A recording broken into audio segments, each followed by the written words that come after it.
இயேசுவுக்கே புகழ்.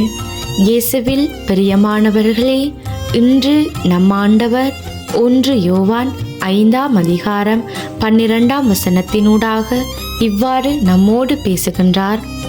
இறைமகனை கொண்டிருப்போர் வாழ்வை கொண்டுள்ளனர், அவரை கொண்டிராதோர் வாழ்வை கொண்டிரார்.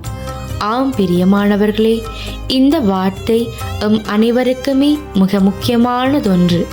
நாங்கள் எங்களோட வாழ்க்கையில் எப்படி எங்களோட குடும்பத்தோட, நண்பர்களோட, உறவினர்களோடு இணைந்து ஒன்றாக இருக்கிறோமோ, அதைவிட முக்கியமானது ஆண்டவரோடு இணைந்து வாழ்வது.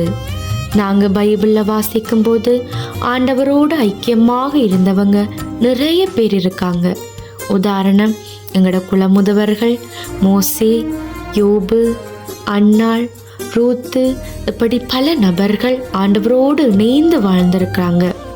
இவங்க தங்களோட வாழ்நாள் முழுவதுமே ஆண்டவரை மட்டும் முதன்மை இடத்துல வச்சு செயல்பட்டவங்க.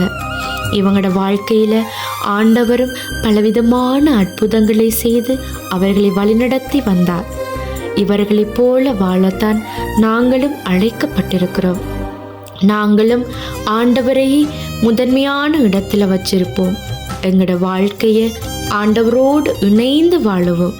நாங்கள் அவரோடு இருக்கும்போது எங்களோட வாழ்க்கையில் அவர் நிறைய அற்புதங்களையும் அதிசயங்களையும் செய்ய வல்லவராயிருக்கிறார். நாங்கள் அவரை விட்டு பிரிந்து தனியாக செயல்படும் போது எங்களோட வாழ்க்கை ஆசீர்வாதம் இல்லாத பாலைவனம் போல காணப்படும். எனவே தான் சகோதரர்களே, இதுவரை நாங்கள் வாழ்ந்த அர்த்தமில்லாத வாழ்க்கையை கைவிட்டு ஆண்டவரிலே புது பிறப்பு அடைய இந்த தவக்காலம் நம்மை அழைத்து நிற்கின்றது. இந்த வார்த்தையை இன்று ஆண்டவர் நமக்கு கொடுத்திருக்கிறார்.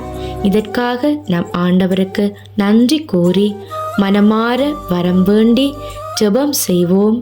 ஆமேன்.